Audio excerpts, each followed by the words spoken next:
आज संपूर्ण राज्यात अतिवृष्टीमुळे शेतकरी उद्ध्वस्त झालाय। असं असताना सरकारकडे पैसे नसल्यानं शेतकऱ्यांना मदत म्हणजेच कर्जमाफी दिली जात नाहीये।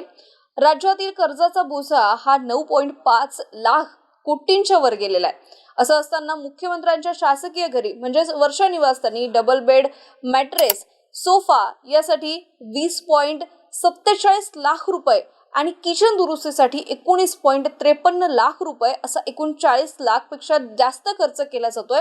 असं असेल तर याला जनतेच्या पैशांची उतामात म्हणावं की वाढलेली महागाई, असा सवाल राष्ट्रवादी पवार शरद पवार गटाचे नेते रोहित पवार यांनी केलेला आहे।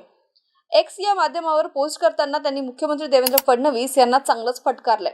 सोबत त्यांनी या संदर्भात ई-निविदा देखील जोडली आहे। राज्यभरात गेल्या 1.5 महिन्यांपासून झालेल्या अतिवृष्टीनं शेतकऱ्यांची पिकं डोळ्यादेखत आडवी झाली। अतिवृष्टीमुळे नुकसान झालेलं असताना शेतकऱ्यांना कर्जमाफी देण्यासाठी विरोधक आक्रमक झालेले आहे। राष्ट्रवादी शरद पवार गटाकडून आता सरकारवर दबाव वाढतोय। त्यातच आमदार रोहित पवार यांच्या ट्विटनं काय ट्विस्ट होतो, शेतकऱ्यांना कर्जमाफी केव्हा मिळते, पंचनामे कधी होतात, बांधावर जाऊन पंचनामे होतील का आणि जर झाले तर त्याचा योग्य मोबदला शेतकऱ्यांना मिळेल का, असे अनेक प्रश्न उपस्थित राहतात। याविषयी तुम्हाला काय वाटतं आम्हाला कमेंट करून नक्की कळवा आणि पाहत रहा MCN न्यूज।